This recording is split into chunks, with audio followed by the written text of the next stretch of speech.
உங்களுக்கு அறிவிக்கிறேன். ஆண்டவராகிய மெசியா என்னும் மீட்பர் நமக்காக பிறந்திருக்கிறார்.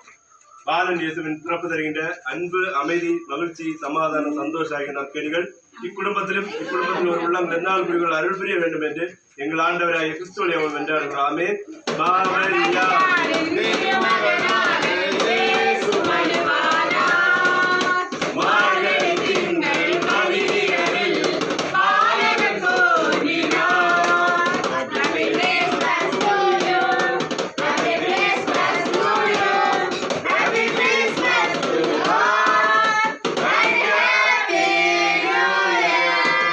மகன் தூயாவின் பேராலே